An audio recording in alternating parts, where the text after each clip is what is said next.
অলুক কি কোনো স্বতন্ত্র সমাস? এই প্রশ্নের উত্তর না, অলুক কোনো স্বতন্ত্র সমাস নয়। প্রচলিত সমাস বিশেষ পরিস্থিতিতে অলুক সমাসে পরিণত হয়।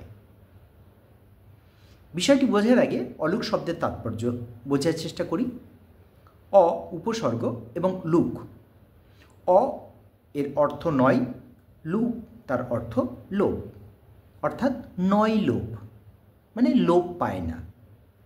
বিষয়টি হচ্ছে সমাসবদ্ধ পদ তৈরি হলে তার পূর্বপদের বিভক্তি লোপ পায়, কিন্তু কোনো ক্ষেত্রে যদি সমাসবদ্ধ পদে পূর্বপদে বিভক্তি থেকে যায় তখন সেটি অলুক সমাস।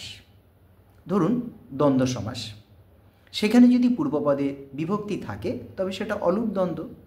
তৎপুরুষ সমাসে যদি পূর্বপদে বিভক্তি থাকে অলুক তৎপুরুষ। বহুব্রীহি সমাসে যদি পূর্বপদে বিভক্তি থাকে অলুক বহুব্রীহি। অর্থাৎ যে সমাসে পূর্বপদে বিভক্তি বিদ্যমান সেই সমাসকেই বলা হবে অলুক সমাস। দেখুন, গায়ে হলুদ, গায়ে অন্তঃস্থ একার বিভক্তি। এই যে গায়ে হলুদ শব্দটি, এই শব্দটি বহুব্রীহি সমাস। তাই যেহেতু পূর্বপদে বিভক্তি আছে তাই এটি হবে অলুক বহুব্রীহি। একইভাবে হাতে খড়ি, হাতে পূর্বপদে বিভক্তিযুক্ত এবং এটিও বহুব্রীহি সমাস, তার মানে এটি অলুক বহুব্রীহি।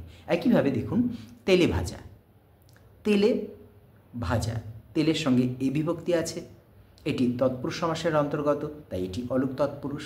একইভাবে সাপে কাটা, সাপ তার সঙ্গে এই বিভক্তি আছে পূর্বপদ, ফলে এটি অলুক তৎপুরুষ।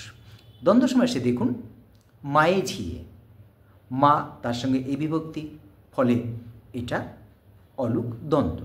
একইভাবে হাটে বাজারে, হাট তার সঙ্গে এই বিভক্তি আছে, ফলে এটি অলুক দ্বন্দ্ব সমাস।